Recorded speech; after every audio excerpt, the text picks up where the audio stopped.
Came out of your own mouth. You didn't brought it up. Really hungry, or your appetite? You brought it up, bro. Up, or?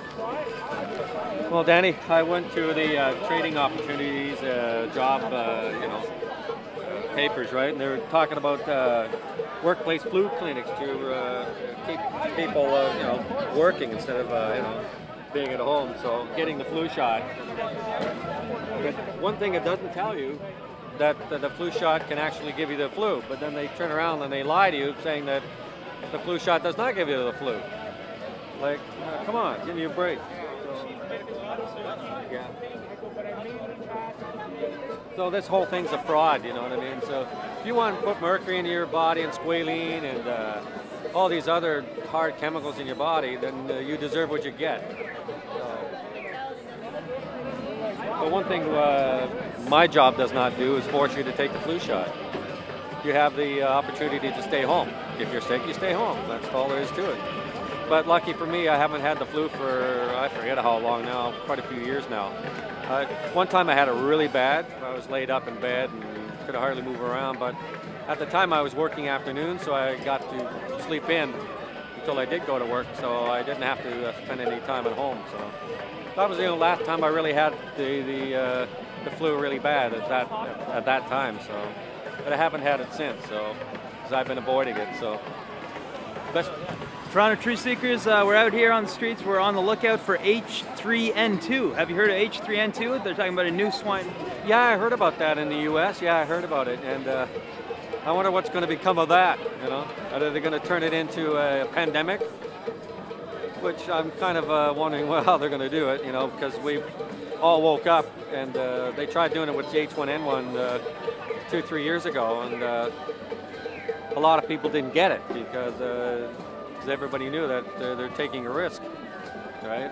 My wife doesn't even take the flu shot because her doctor came over to her when she was getting a checkup and came out with the needle, and and the doctor said, "I thought you wanted the flu shot," and she goes, "No, no, thanks, I don't want the flu shot. No, I'm scared. So you don't take the flu shot because this is bad stuff. You know what I mean? Because you got to remember, the manufacturers of the vaccines have legal immunity. If you get sick or you die, you cannot sue them. You cannot take them to court because the government's going to be there to make sure these vaccine manufacturers are covered.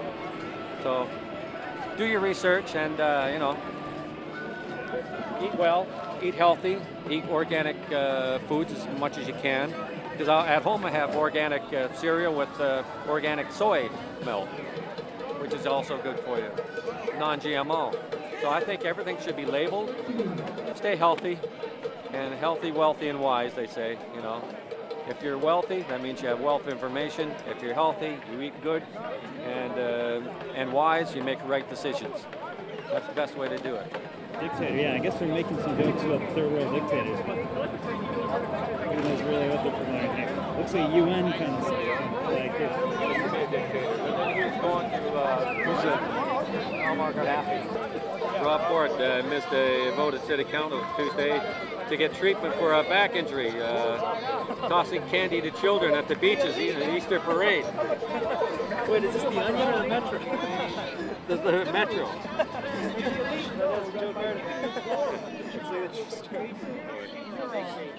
What's this? Police chief endorses anti-theft measures for cell phones. So you know how a lot of times you get your cell phone stolen and stuff like that, so they want to put in a tracking device in your cell phone so they can track it everywhere it goes, you know. So cut down on the cell phone theft. We get complaints every day. Kids leaving school are being attacked. Their cell phones and iPods are stolen. Yeah, they're all stolen, yeah, for sure. Nobody wants your old cell phone that you bought 10 years ago. They want all the new ones, you know. So, yeah, that's what they want to do. Choose not to do it. Or I think we should be advocating. Yeah, it looks like you do new technology. Blair has a lot of pull, you know what I mean?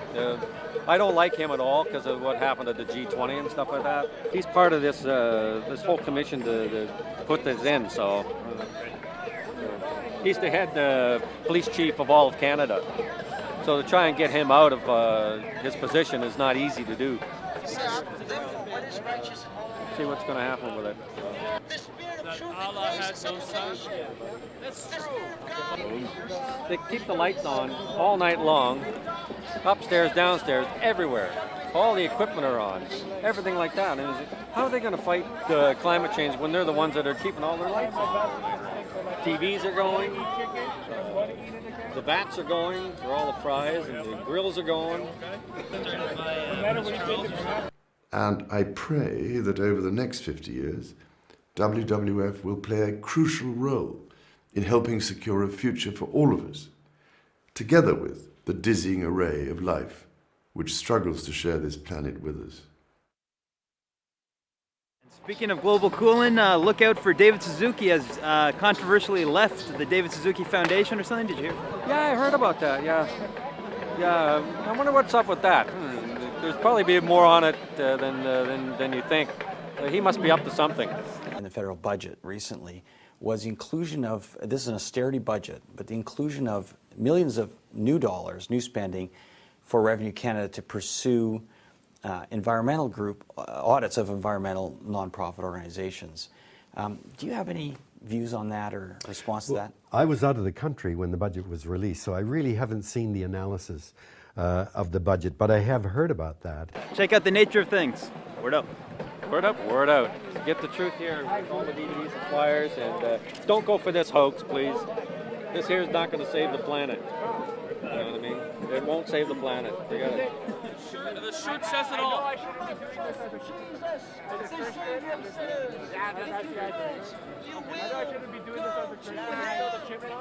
Yeah. And I also watched on National Geographic free preview. I don't watch TV much, but they were doing a thing on the Titanic. There's a new movie on the Titanic coming up. It's going to be available soon. Yeah. He's doing a lot of work in doing that and finding. It was about finding out how the ship sunk when it would just basically glaze the iceberg, and they were checking the rivets. From what I've heard, is that the real Titanic is not at the bottom of the ocean.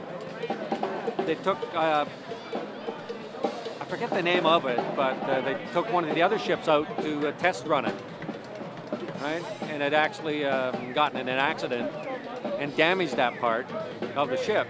So they took the real Titanic back to port and took the other one to be repaired. So it was a shoddy repair. So they took everything out of the real Titanic and put it to this ship that was repaired, right? So why would they take out their good ship when they could just take out the one that was repaired? So what happened in 1912, during April 1912, the fake Titanic was taken out into the ocean, and then it hit that iceberg, and it actually sunk. So it's not the real Titanic in the ocean. It's one of the other ships that they made that the company made. So the question is, was the Titanic swapped with a sister ship, the Olympic? Was it a sister ship that was allowed to sink and not the Titanic herself? So let's look at the facts. The White Star liner, the owners of these two ships, were struggling big time, losing money. They were under pressure to get their last two superliners finished. The Titanic being one of them, the Olympic was already completed and carrying passengers. 100 years later, 1912 to 2012, Titanic, conspiracies, and more. For commercial problems, anything you would like any free information on that could help you live a better life. Aleistar Crowley on Barack Obama's T-shirt. You never know. You never know. Hey, got a smile on his face. He's up to something. Maybe he thinks he's going to win the election or something for a second term. Well, I hope not. I hope Ron Paul beats him, but Is that real legit? I don't know. I don't know either. Because the thing is, his watch is on his left hand, he's left-handed. Yeah. I don't know, man. Because he won't be that blatant about it. I could be photoshopped. Probably. So I know the older generation, but it should be you. And I know that I'm least safe in saying that you look at you know them, they must look like little kids. That is not science. Charles Darwin admitted he's an agnostic. That means he's searching for information. Evolution has not solved it. Richard Dawkins just recently admitted he's an agnostic now. He is searching for truth. That means evolution solved nothing. He is still searching for truth. That truth is Jesus Christ. John 14:6. I am the way, the truth, and the life. No one comes from the Father but by me. You're more than welcome to take any free DVDs and any free information that we offer. Have yourselves a wonderful day in Babylon.